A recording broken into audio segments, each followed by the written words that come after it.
प्रश्न 1, अस्थि मज्जा में रुधिर कणिकाओं के निर्माण को क्या कहा जाता है?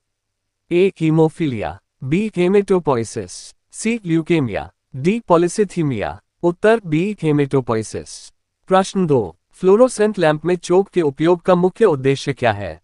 ए. विद्युत धारा के प्रवाह को कम करना, बी. विद्युत धारा के प्रभाव को बढ़ाना, सी. प्रतिरोध को कम करना, डी. प्रतिरोध को बढ़ाना। ए. विद्युत धारा के प्रभाव को कम करना। प्रश्न 3, यदि किसी तत्व का परमाणु क्रमांक बराबर है लेकिन परमाणु भार भिन्न भिन्न है तो उस तत्व को क्या कहते हैं? ए. समहारिक, बी. समस्थानिक, सी. समन्यूट्रॉनिक, डी. इनमें से कोई नहीं, बी. समस्थानिक। प्रश्न 4, निम्न में से किन किरणों का उत्सर्जन रेडियोएक्टिवता के दौरान नहीं होता है? ए. अल्फा किरणें, बी. गामा किरणें, सी. बीटा किरणें, डी. कैथोड किरणें, डी. कैथोड किरणें। प्रश्न 5, पीयूष ग्रंथि मानव शरीर के किस अंग में स्थित होती है? ए. मस्तिष्क, बी. हृदय, सी. यकृत, डी. फेफड़े। ए. मस्तिष्क। प्रश्न 6, हमारे वायुमंडल में कार्बन डाइऑक्साइड CO2 की मात्रा लगभग कितनी है?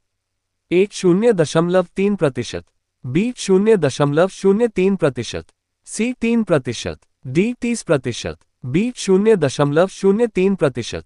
प्रश्न 7, निम्नलिखित में से कौन सी गैस चूने के पानी को दूधिया कर देती है? A. Hydrogen, B. Carbon monoxide, C. Carbon dioxide, D. Oxygen, C. Carbon dioxide. प्रश्न 8, ऑक्सीजन की खोज किसने की थी? ए. Priestley, B. कोल्सीले, C. William Harvey, D. A और बी दोनों, डी. ए और बी दोनों। प्रश्न 9, कितनी ऊंचाई पर ऑक्सीजन की मात्रा नगण्य होगी? ए. 50 किलोमीटर, बी. 80 किलोमीटर, सी. 100 kilometre, D. 120 kilometre, D. 120 kilometre. प्रश्न 10, हमारे पृथ्वी का वायुमंडल कितने भागों में बटा हुआ है? ए. 3, बी. 4, सी. 5, डी. 6, सी. 5,